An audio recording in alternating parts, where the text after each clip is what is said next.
بیماری کی حالت میں شراب تھوڑی سی پی لی، جبکہ ہم لوگ بھی درد کی دوائیں لے لیتے ہیں، نشے کی نیند کی گولیاں کھا لیتے ہیں۔ ہمیں اور آپ کو سوچنا چاہیے، اگر حضرت قدامہ نے بیماری کی وجہ سے سکون پانے کے لیے تھوڑی سی شراب پینی، شوق نہیں تھی، عادت نہیں تھی، لیکن حرام ہونے کے بعد پی تھی، تو حضرت عمر نے بیماری کی حالت میں کوڑے لگائے۔ اب ہم اندازہ لگا سکتے ہیں، اس کے باوجود کوڑے، ہم تو صحیح حالت میں پی رہے ہیں۔ انگریزی دینا، دیسی دینا، پوا دینا، اڈھا دینا، کیا کیا نوجوان جیسے پی رہے ہیں۔ ڈرو اللہ کے عذاب سے، ڈرو۔ حضرت عمر فاروق رات کی تاریکی میں گشت کر رہے ہیں۔ حضرت عمر فاروق رات کی تاریکی میں گشت کر رہے ہیں۔ گشت کرتے کرتے وہ ایک ایسے مکان کے پاس سے گزرے جس مکان کے اندر ایک عورت ایک شعر پڑھ رہی تھی۔ جس مکان کے اندر ایک عورت ایک شعر پڑھ رہی تھی، حل من سبیل الی خمر فاشربها ام حل سبیل الی نظر ابن حجاج۔ کیا شعر پڑھ رہی تھی؟ حضرت عمر کے کانوں میں اس گھر سے عورت کی آنے والی آواز ٹکرائی۔ حضرت عمر فاروق رات میں اس عورت کے گھر کے اندر اس لیے نہیں گئے، یہ اکیلی ہے، کئی چیخ چلا کر میرے اوپر غلط الزام نہ لگا دے، اس لیے مکان کا نمبر نوٹ کر لیا، اور صبح ہوتے ہی اپنے قاصد کے ذریعے اس عورت کو بلوایا کی طرح۔ وہ عورت آئی، اے عورت، ہاں میری ماں بہنیں سنیں ذرا، اے عورت ادھر آ،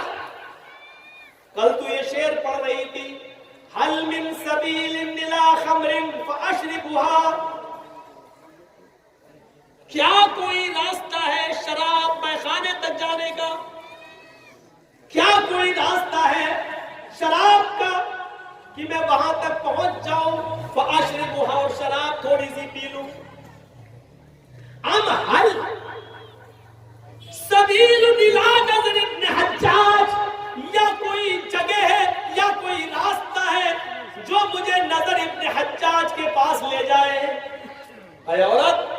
یہ شراب کی طلب کیسی تھی رات میں؟ شراب کیوں مانگ رہی تھی تو؟ ایسے ہی۔ اور یہ نظر ابن حجاج کون ہے جس کے عشق میں تو پاگل ہے؟ کون ہے نظر ابن حجاج جو کل تو رات میں کہہ رہی تھی ام حل سبیل الی نظر ابن حجاج، یا ایسا کوئی راستہ ہو جو نظر ابن حجاج تک جاتا ہو اور مجھے نظر ابن حجاج سے ملوا دے؟ یہ نظر ابن حجاج کون ہے؟ نہیں کوئی نہیں ہے، وہ تو ایسے ہی ایسے۔ جب ڈانٹ پڑی اور ڈنڈا اٹھایا کوڑا تو کہنے لگی کہ ہاں ایک لڑکا ہے نظر ابن حجاج، فلاں فلاں بستی میں رہتا ہے، تو اس کو بلاؤ۔ ایک قاصد کے ذریعے اس کو بلایا گیا، اس کو جانتے ہو؟ نہیں۔ نظر ابن حجاج نے کہا میں نہیں جانتا۔ تو حضرت عمر فاروق نے بہت غور کیا، یہ لڑکا تو اس کو جانتا نہیں ہے، اس عورت کو، اور عورت اس کا نام لے رہی ہے، کہا تم اسی مدینے میں رہتے ہو؟ کہاں؟ تو حضرت عمر فاروق نے بہت غور کیا تو پتہ یہ چلا کہ وہ اس لیے عاشق تھی عورت کیونکہ وہ بہت زیادہ خوبصورت تھے، اور اس نظر ابن حجاج کے آگے کے جو بال کے پیشانی کے یہاں وہ بہت آگے، جس کو بولتے ہیں ہپی کٹ بال، یہ بہت سے لوگ نا ادھر تک بال رکھتے ہیں نا، کبھی کبھی ایسے کرتے رہتے ہیں، یہ آگے کے بال بڑے خطرناک ہوتے ہیں ایسے۔ کبھی کبھی ٹی وی پہ آپ کوئی ڈرامہ دیکھتے ہیں ایسے، یہ اسٹائل ہوتی ہے بار بار ایسے کرنے کی، تو یہ پیشانی۔ تو کہا ہے نظر ابن حجاج تمہاری کوئی غلطی نہیں ہے، لیکن تمہارے بالوں کے فتنے نے مدینے کی عورتوں کو فتنے میں ڈال دیا۔ اے نظر ابن حجاج، تمہاری یہ پیشانی کے بڑے بڑے بالوں نے مدینے کی عورتوں کو فتنے میں ڈال دیا ہے، مدینے کی عورتیں تمہارے بالوں پہ فدا ہو رہی ہیں، اس لیے تمہیں بال کٹوانا پڑیں گے۔ کہا ٹھیک ہے میں کٹوا لوں گا۔ تم کیوں کٹواؤ گے؟ اب تو میری نظروں کے سامنے آ گئے، بیٹھو۔ حجام کو بلایا تو پورا ٹکلا کر دیا، بالکل ویسے ہی کر دیا جیسے ہمارے اس دیش کے نہیں بولے گا کیس ہو جاتا بولتا مالدہ میں ہوں کیس اٹاوا میں ہوں وہ سمجھ گئے ہوں گے آپ کون کون ہے چلو مہاتما گاندھی سمجھ گئے نام نہیں لیں گے بالکل ٹکلا کر دیا ان کو حجام آیا ہو اس طرح چلا کے پورا ٹکلا کر اب حضرت عمر فاروق نے ان کے اوپر ایک امامہ باندھ دیا صافہ لیکن خدا کی قدرت دیکھو جب امامہ باندھا تو وہ پہلے سے اور زیادہ خوبصورت لگنے لگی ہوتا ہے اب جب امامہ باندھا تو وہ پہلے سے زیادہ خوبصورت پہلے تو ایک عورت مر رہی تھی اب 10 مرنے لگی حضرت عمر نے ان کو دوبارہ بلایا کہا نظر ابن حجاج تمہارے حسن و جمال نے تمہاری خوبصورتی نے ہی مدینے کی عورتوں کو فکرے لگا اب تمہارا ایک ہی علاج ہے کہ کیا کہ تمہیں اس شہر سے نکالا جانا ضروری ہے حضرت عمر جڑ کاٹتے تھے برائی کی جڑ نہ تم رہو گے نہ مدینے کی عورتیں فتنے میں پڑے گی انہوں نے کہا میرا کیا قصور ہے کہا تمہارا قصور نہیں ہے تمہارا قصور یہ ہے کہ تمہارے بال بڑے بڑے تھے آگے کے مدینے کی عورتیں فتنے میں مبتلا تھی کہ وہ تو آپ نے کاٹ دیے کہ میں کیا کروں امامہ باندھا تو اور خوبصورت لگ رہے ہو کہ پھر یہ قصور تو اللہ کا کہ اللہ کو کیسے قصوروار ٹھہرا دوں اللہ کو قصوروار نہیں ٹھہرایا جا سکتا ہے اب تمہیں بصرہ میں جانا پڑے گا مدینے چھوڑو اور ان کو مدینے سے نکال کر بصرہ پہنچا دیا گیا کہ جاؤ اور یہاں دین کی تبلیغ کرو اور مدینے کی عورتوں کو فتنے میں مر جانا یہ کام ہوتا ہے گاؤں کے سردار کا سرپنچ کا نکالو گے ارے تم بال کٹوا نہیں سکتے ہو نکالو گے کیا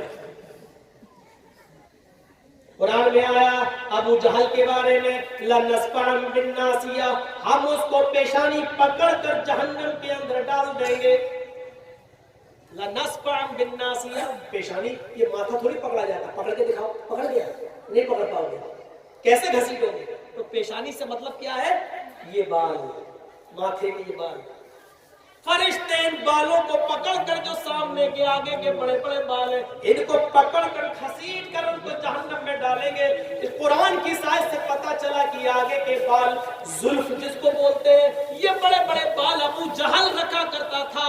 ابو جہل کی پہچان تھی اور ابو جہل کے بارے میں اللہ تعالیٰ نے یہ فرمایا نوجوانوں آگے کے بال بڑا کر ابو جہل کی صفت اپنے اندر پیدا نہ کرو شراب وہ مانگ رہی تھی کہ شراب پی لوں تاکہ میں نظر ابن حجاج کو بھول جاؤں یا کوئی مجھے نظر ابن حجاج کے پاس پہنچا دے پتا چلا وہ شراب اس لیے مانگ رہی تھی تاکہ نظر کو بھول جاؤں یا پھر نظر ابن حجاج کے پاس چلی جاؤں اور اس کے ساتھ اس کے جسم سے چپک جاؤں زنا کر لوں سچ کہا اللہ کے نبی نے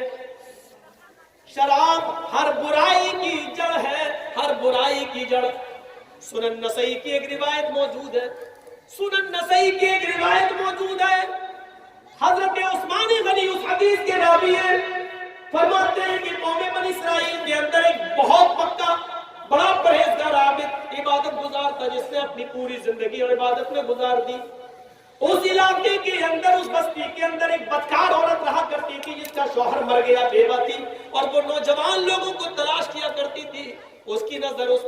عابد پر پڑ گئی اس عبادت گزار پر پڑ گئی اس نے اپنے گھر کے نوکر چاکروں کو یا کسی خادمہ سے کہا کہ فلاں فلاں عورت تمہیں بلا رہی ہے اور ایک معاملے میں تمہیں گواہی دینا پڑے گی اس بیچارے نیک آدمی نے سنن نسائی حدیث کے الفاظ ہے اس بیچارے عابد نے سوچا کہ گواہی کا معاملہ ہے تو مجھے سچی سچی گواہی دے دینا چاہیے وہ چلا گیا اس عورت نے دروازے کے اندر اس کو بلایا کہ ادھر آؤ جیسے اس نے دروازہ کھولا پہلا دروازہ بند ہو گیا دوسرا دروازہ دکھ رہا ہے اندر سے آواز آتی ہے محترم اور اندر آئیے اس نے دوسرا دروازہ کھولا جیسے ہی دوسرا دروازہ کھولا اور اس کے اندر داخل ہوا تو اس کو تیسرا دروازہ دکھائی دیا یعنی تیسرے کمرے کا دروازہ اندر سے آواز آتی ہے ایک اور دروازہ پار کیجئے وہ آگے بڑھا اور اس نے تیسرا دروازہ کھولا تو کیا دیکھتا ہے تین دروازے کھولنے کے بعد جو کمرہ ملتا ہے اس کمرے کے اندر ایک بہت ہی خوبصورت عورت بیٹھی ہوئی ہے اس کے پاس ایک نوجوان خوبصورت لڑکا ہے اور اس لڑکے اس عورت کے پاس شراب کی ایک بوتل بھی، ایک برتن بھی شراب سے بھرا ہوا رکھا ہے۔ اس عورت نے کہا میں نے کوئی گواہی دینے کے لیے تمہیں نہیں بلوایا ہے، آج تمہیں 3 کاموں میں سے ایک کام کرنا پڑے گا۔ اس نے کہا کون سا کام؟ کہا یا تو اس لڑکے کو قتل کرو جو نوجوان ہے، اٹھاؤ یہ تلوار چھری اور اس لڑکے کو قتل کرو۔ اس نے کہا بھائی یہ کیسے ہو سکتا ہے، اس نے میرا کیا بگاڑا، میں ناحق کسی کو قتل کیوں کروں؟ کہا اچھا نہیں کر سکتے ہو کون ہے؟ تو پھر میرے ساتھ زنا کرو۔ اس خوبصورت عورت نے کہا کہ پھر میرے ساتھ جسمانی تعلقات قائم کرو، مجھ سے ملو۔ اس نے کہا یہ تو حرام ہے، میں کیسے تم سے زنا کر سکتا ہوں؟ میری پوری زندگی نمازوں میں گزر گئی، تہجدوں میں گزر گئی، اللہ کی عبادت میں گزر گئی۔ اس نے کہا یہ بھی نہیں کر سکتے ہو تو یہ پھر شراب پیو۔ نوجوانوں، شراب کا نقصان میں تمہیں بتانا چاہتا ہوں، اس لیے میں نے اس حدیث کو پڑھا ہے آپ کے سامنے، سنن نسائی۔ اس آدمی نے جو پکا نمازی تھا، عبادت گزار تھا، یہ سوچنے لگا کہ میں تو پھنس گیا، باہر جانے کا کوئی راستہ نہیں ہے۔ تھوڑی دیر کے لیے اس نے چھری اٹھا لی، پھر سوچا کہ اس لڑکے کو قتل کر دو۔ کہا نہیں یہ زیادہ بڑا گناہ ہے۔ پھر اس نے سوچا قتل کے بعد سب سے بڑا گناہ تو زنا ہے، یہ بھی بڑا گناہ ہے، لیکن آج میں پھنس ہی گیا ہوں تو اپنی جان بچائی جائے اس لیے چھوٹا گناہ کر لیتا ہوں، شراب پی لیتا ہوں۔ شراب پینے میں پھر کیا حرج ہے؟ اپنی جان بچانے کے لیے کم سے کم اس لڑکے کے قتل کا گناہ گار تو نہیں ہوگا اور اس عورت سے زنا تو نہیں کروں گا۔ ایک چھوٹا گناہ قتل اور زنا کے مقابلے میں تو کم سے کم چھوٹا گناہ ہے۔ اس نے کہا ٹھیک ہے، پھر اس نے وہ پورا کا پورا برتن جو شراب سے بھرا ہوا تھا اس کو پی لیا۔ جس نے کبھی شراب نہ پی ہو، ایک دم اس کے دماغ پہ وہ شراب چڑھ گئی۔ پھر اس عورت نے شراب کے نشے میں اس کو اور چڑھایا، پھر اس نے وہ چاقو اٹھایا اور شراب کا نشہ جب بہت زیادہ چڑھ گیا تو شراب کے نشے میں اس نے اس نوجوان لڑکے کا قتل بھی کر دیا۔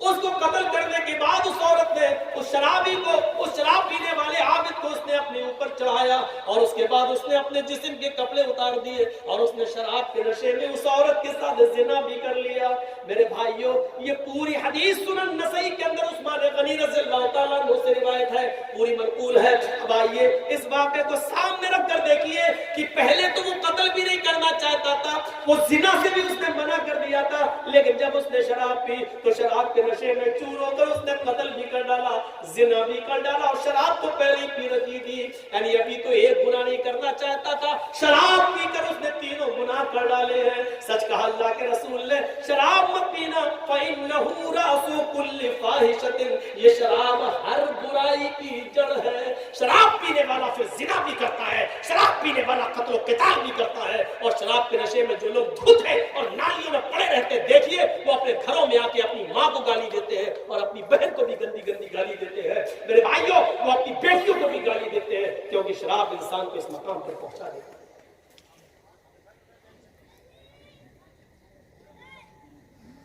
کہاں ہے ہم اپنے معاشرے پر، اپنی سوسائٹی پر نظر ڈالیں کہ آج ہماری شراب نے ہم کو کہاں پہنچا۔ ایک حدیث پر غور کیجیے، اللہ کے نبی فرماتے ہیں بنی اسرائیل میں 72 فرقے ہوئے تھے، میری امت میں 73 فرقے ہوں گے۔ اور نوجوانوں اس حدیث کو ضرور سن لیجئے، بنی اسرائیل میں 72 فرقے تھے، میری امت میں 73 ہوں گے۔ تفترق امتی علی 73 ملہ، میری امت 73 فرقوں میں بڑھ جائے گی۔ حسب النعل بالنعل، جیسے پیروں میں جوتے پہنے جاتے وہ برابر ہوتے، کوئی چھوٹا بڑا نہیں، جیسے کوئی چھوٹا بڑا نہیں ہوتا، ایسے میری امت میں بنی اسرائیل میں کوئی فرق نہیں ہوگا، جو بنی اسرائیل نے کیا ہوگا وہ میری امت بھی کرے گی۔ اس کے بعد اللہ کے نبی نے فرمایا حتی ان کان منہم من اتی علی امی علانیۃ لکان فی امتی من یصنع ذلک، اگر بنی اسرائیل میں کسی نے اپنی ماں کے ساتھ کسی چوراہے پر منہ کالا کیا ہوگا، نوجوانوں سنو، اگر بنی اسرائیل میں، یہود و نصارہ میں کسی نے اپنی ماں کے ساتھ اعلانیہ سب کے سامنے چوراہے پر زنا کیا ہوگا، اپنی ماں کے ساتھ منہ کالا کیا ہوگا، تو میری امت میں بھی ایسے لوگ پیدا ہوں گے